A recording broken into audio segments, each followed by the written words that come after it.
Yəni İsrail açığı İranı vurmaq istəyir. Yəni onun ən mühüm, belə ən böyük hədəfi budur. Amma görünən budur ki, Amerika buna həvəs göstərmir. Bu günləri biraz elə bundan qabaq mən bir baxdım bu media orqanlarına. Trump bir açıqlama veribdi. Deyibdi ki, İranla bizim Romada keçirilən görüşlərimiz çox xoş keçibdi, çox əla keçibdi. Onun da bir sözləri var, bəzi çox mükəmməl keçibdi və hesab eləyir ki, bu yaxınlarda, yaxın saatlarda İrandan çox xoş xəbərlər gələcək. Amma açığı o nəyin xoş keçdiyini, nəyin o yaxşı keçdiyini deməyibdi. Çünki bu vaxta qədər bilirik ki, İrandan çox ciddi tələbləri vardı. O tələblər nədən ibarətdir? O İranla söhbətləri təbii ki, bu nüvə silahları ilə bağlı, nüvənin zənginləşdirilməsi ilə bağlıdır və sıfır zənginləşdirmə, yəni hədəf budur. Hətta o müxtəlif Amerika yetkililəri bilirsiniz, Suriya, yaxın şərq üzrə Trump'ın o yardımcısı vardı. O Vitkov çox açıq şəkildə bildirmişdi ki, bəs biz o hətta 1% zənginləşdirməsinə belə İranın nüvəni 1% belə zənginləşdirməsinə imkan verməyəcəyik. Tam belə demişdi. Bizim çox açıq qırmızı xətlərimiz var. Bu da İranın uranın zənginləşdirilməsidir. Bu zənginləşdirmə qabiliyyətinin 1%-nə belə icazə verməyəcəyik. Ondan sonra o Amerikanın dövlət katibi Marco Rubio da bir açıqlama vermişdi və o da İranın nüvə zənginləşdirilməsinə icazə verməyəcəklərini vurğulamış və demişdi ki, əgər istənilən, bunu da bununla əsaslanmışdı ki, əgər İrana biz o icazəni versək, istənilən səviyyəyə zənginləşdirmə, nüvənin zənginləşdirilməsi daha sonra daha çox o zənginləşdirmə ilə əvəz olunurlar və nəticədə o nüvə silahlarına, sürətli şəkildə nüvə silahları üçün bir keçid olar bu nüvə silahlarına qədər bu var. Ona görə də biz bu İranın heç vaxt nüvə silahına sahib olmasını icazə verməyəcəyimizə görə o zənginləşdirməyə də icazə verməyəcəyik. Təbii ki, bu İranı qane etmir. İran hesab edir ki, dəfələrlə deyir ki, bizim məqsədimiz o silah düzəltmək deyil, bizim məqsədimiz bu dinc yoldan istifadə eləməkdir. Buna görə də biz zənginləşdirmənin tərəfdarıyıq. Bütün bu ciddi müzakirələr getdiyi bir zamanda Amerikanın İranın tərəfində yer alması, sonra İrana yaxın qruplarla, xüsusilə Husilərlə danışıqlara başlaması və danışıqların nəticəsində İsraili o təzrid etməsi, yalnız Amerikanın o haqqında danışıqlar aparması, müəyyən razılıqlar əldə etməsi təbii ki, İsrail narahat edir. İsrail bu vəziyyətdə o Amerikanı da bu müharibənin içərisinə, təkcə Amerikanı yox, qərb dövlətlərini də bu bir müharibənin içərisinə, İranla müharibənin içərisinə o təhlil üçün müəyyən əməliyyatlar keçirməyə hazırlaşır. Bunu da çox açıq şəkildə sizin də qeyd elədiyiniz kimi, hətta Amerikanın kəşfiyyat orqanları, kəşfiyyat qurumları da o dəfələrlə ifadə edibdi. Yenə də bu ifadəni bir-iki gün bundan qabaq da yenə də dedilər ki, hər an İsrail o İranı vura bilər. Amerika ilə ümumiyyətlə biz son zamanlar İsrail arasında münasibətlərə nəzər salanda çox ciddi bir qırılma nöqtələri görürük. Məsələn, Trump bilirsiniz ki, Suriya lideri ilə o Riyadda görüşdü, çox ciddi danışıqlar apardı. Hətta Suriyaya tətbiq olunan sanksiyaları aradan qaldırmağa qərar verdi. Sanksiyaları aradan qaldırdı. Bu da nə deməkdir? Bu da onun ikinci bir düşməninə, yəni Suriyanın, İsrailin ikinci bir düşməni ilə yaxın münasibətlərin qurulması deməkdir. O Husilərlə də zaten qurulmuşdu, indi də bununla qurulması.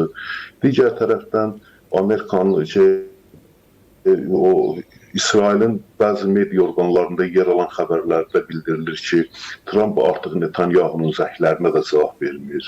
Hətta o Netanyahunun bir rəqibi vardı ki, Naftali Bennett. Naftali Bennett müxalifətdə olan bir partiyanın lideridir. Onu Ağ Evə çağırıbdı. Bu da çox hətta diplomatik qaydaları belə uyğun deyil. Yəni belə deyək, Amerikanın prezidenti İsrailin o müxalif liderini danışıqlara çağırır. Yəni görünən budur ki, Naftali Benneti hakimiyyətə gətirmək istəyirlər o Netanyahunun yerinə. Netanyahunun da bilirsiniz ki, onsuz da ipdən asılı vəziyyətdə onun hakimiyyəti. Çünki bir neçə partiyadan ibarət bir koalisiya qurulubdur. Onlardan sadəcə biri istifa verərsə, ikisi istifa verərsə, bununla da hökumət düşər.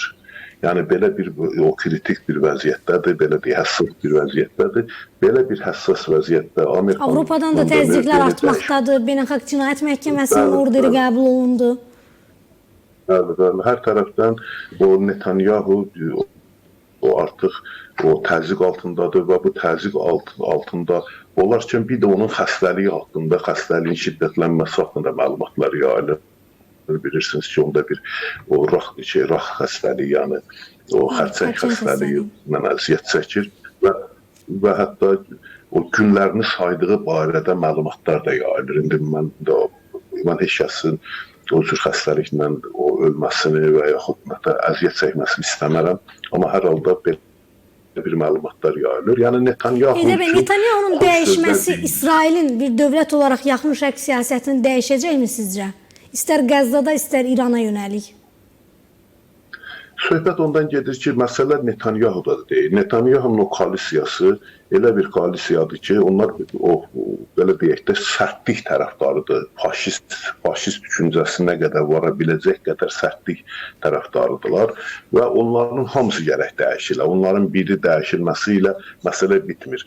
Dərd burasındadır ki, o İsraillə və Fələstin arasında o müharibə bitməyənə qədər İsraildəki o radikal qüvvələrin hakimiyyətdən getmə ehtimalları da yoxdur. Çünki sabahları seçki keçirilsə, yenə həmən qüvvələr, hətta bəlkə ondan daha aşırı qüvvətlər hakimiyyətə gələ bilər. Belə bir çıxılmaz vəziyyətdədir. Amma indi orada yürüdülən siyasətlər də, o İsrailin Fələstinə qarşı yürütdüyü siyasətlər də o qədər aşırıdır ki, onlarla dünya razılaşa bilmir. Yəni hamısını oradan çıxartmaq istəyirlər, hamısını məhv eləmək istəyirlər və onların hara göndərilməsi, o Fələstinlilərin hara göndərilməsi barədə o çox düşünürlər, amma bir yer tapa bilmirlər. Gah Cənubi Afrikaya deyirlər, gah Suriyaya göndərilməsinə söhbət edirlər, gah Jordaniyaya, gah Misirə göndərilməsindən söhbət edirlər ki, bunlara da bu ölkələrin hansına göndərilsə, orada vəziyyətin o ciddi şəkildə dəyişiləcəyi gözlənilir. Çünki bunlar istər-istəməz radikal insanlardılar. Yəni müharibədən çıxmış, evləri dağılmış, uşaqları ölmüş. Bu dünənləri bir xəbər yayıldı. Təsəvvür eləyin, bir ananın 9 uşağı öldürülmüşdür. Bir ana özdə bu həkimdir, uşaq xəstəxanasında işləyən həkimdir. Orada uşaqları müalicə edəndə evi bombalanır, özə qəsdən deyirlər bombalanıb.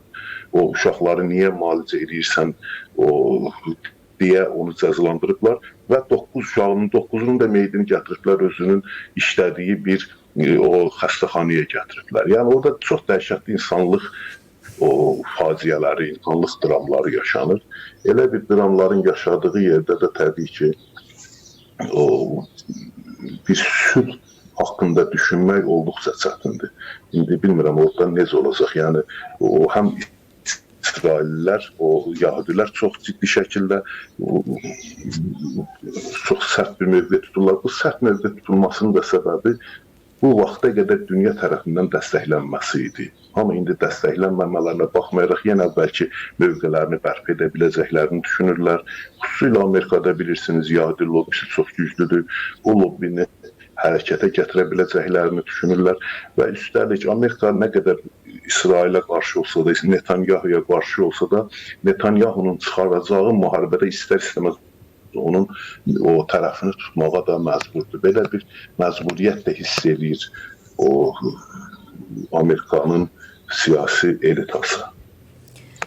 Yəni bütün bunlar onu göstərir ki, orada o asan da olmayacaq.